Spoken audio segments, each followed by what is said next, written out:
Ito sir yung sinasabi ko yung sa likod, yung mahabang day Pero we made the offer. Bala ka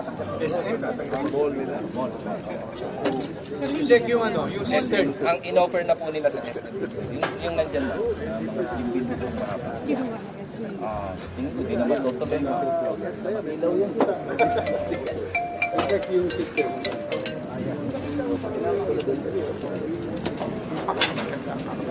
Ilawan natin.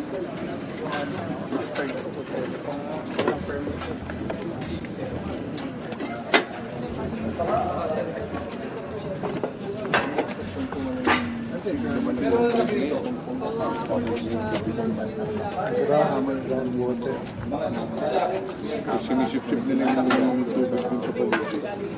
Speaker si Jay. Yung purpose na ito. Oo, sir. Kinukuha sa Natin makita kung saan dapat yung mga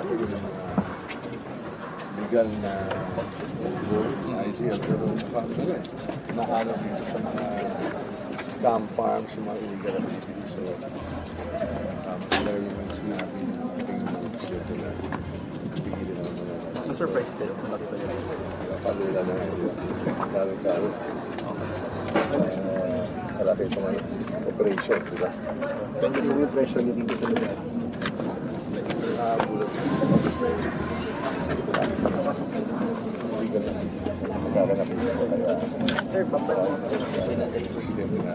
At hindi na pang naging front marang ito. Isang legal activities.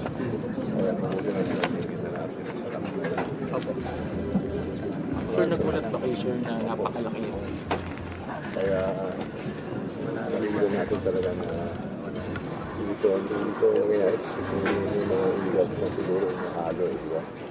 Naging reassurance po ba itong pag-visit, sir, para isara at i-ban ang POGOs? Oo, kasi nagkakalak ngayon sa paano ng batas na immediately put in effect yung orders ng ating presidente.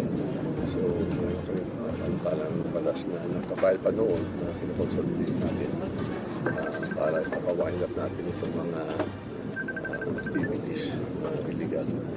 Continuous po yung mga congressional hearings. Tuloy-tuloy yan. At problema lang dito mukhang hindi lang ito illegal gambling. Mukhang may mga nadidinig ko na kamamayang konti. Meron tayong makikita ng mga connections sa other illegal activities. Kaya mabuti na lang na titignan natin lahat. Kaya yung House leadership, yung mga chairs ng committee sa border, sa drugs, sa public Human rights. diba? Na gusto makita talaga yung ugat ng lahat ng mga activities na ito.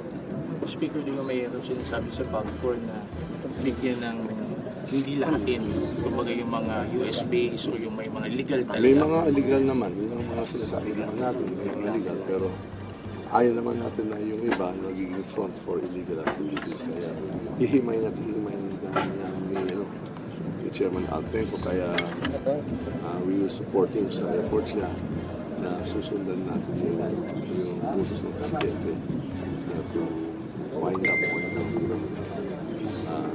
this bobo na naging ugat ng ibang mga illegal na mga activities kagaya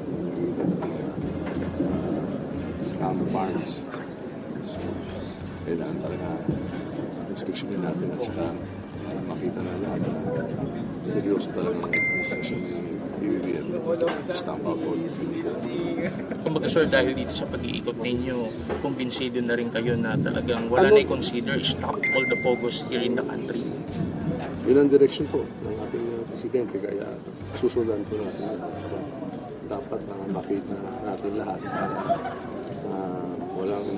walang lulusot. Diba? Dapat talagang makita natin lahat. Sir, can you imagine how they were nung bago pa ma-raid to? Talagang luxurious tong mga villas, may Olympic pool size na Swimming pool. Oo, ibig sabihin na talagang maraming pera talagang pumapasok at may ismiga kasi medyo mabigat ito.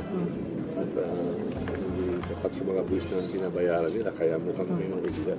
Nakita niyo rin po, sir, na they have an intention to stay for the long... Mukha.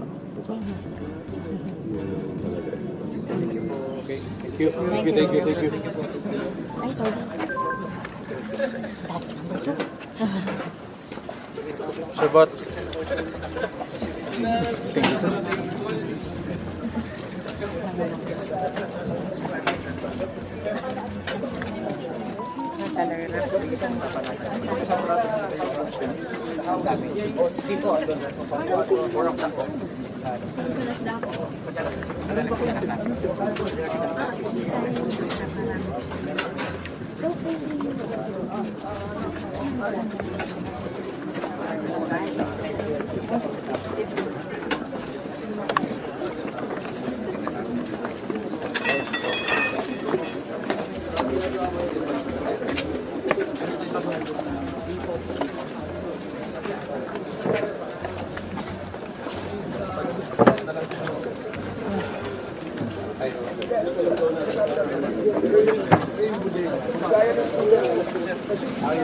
Junction pay. Pero ano pala tayo? Alam mo na yan. Pinag-book natin, alas 3. Tumawag pa tayo.